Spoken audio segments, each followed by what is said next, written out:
ကြောက်ကယောဂဆိုတာအတန်တိတ်လူသက်သမားပါလက္ခဏာပြပြီဆိုရင်တော်တော်နှုတ်ကြနေတတ်ပါတယ်ဒါပေမဲ့တင့်ခန္ဓာကိုယ်ကကြိုတင်သတိပေးနေတဲ့ဒီအချက်၃ချက်ကိုဘယ်တော့မှလစ်လျူမရှုပါနဲ့ပထမအချက်ကတော့ပုံမှန်မဟုတ်ဘဲဖောရောင်ခြင်းပါ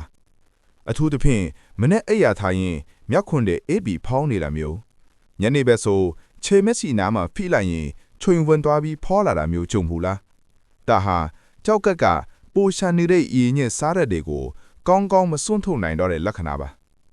ဒုတိယအချက်ကတော့စီးသွားတဲ့ပုံစံပြောင်းလဲခြင်းပါ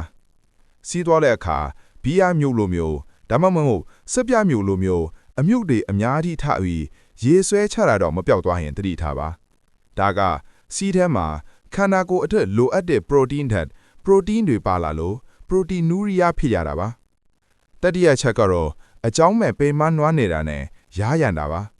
အဲ့ရေဝအောင်အိတ်တာတော့မလန်းဆန်းပဲအမြဲနှုံးနေမယ်ပြီးတော့အရေပြားတွေကခြောက်သွေးပြီးတအားရားလာမယ်ဆိုရင်ဒါဟာကြောက်ကကအစိတ်အတော့တွေကိုသွေးထဲကနေမစစ်ထုတ်နိုင်တော့လို့ဖြစ်နိုင်ပါတယ်တင့်မှာဒီလက္ခဏာတွေတဲကတခုခုရှိနေပြီဆိုရင်မပေါ့စားပါနဲ့နီးစပ်ရာဆေးခန်းမှာဆရာဝန်နဲ့ပြတာပြီးစီးနဲ့သွေးစစ်ဆေးကြည့်ပါစောစောသိရင်ကုသတာလွယ်ကူပါတယ်ကျမ်းမာရေးဗဟုသုတတွေအတွက်အာရိုဂျန်ကို follow လုပ်ထားနော်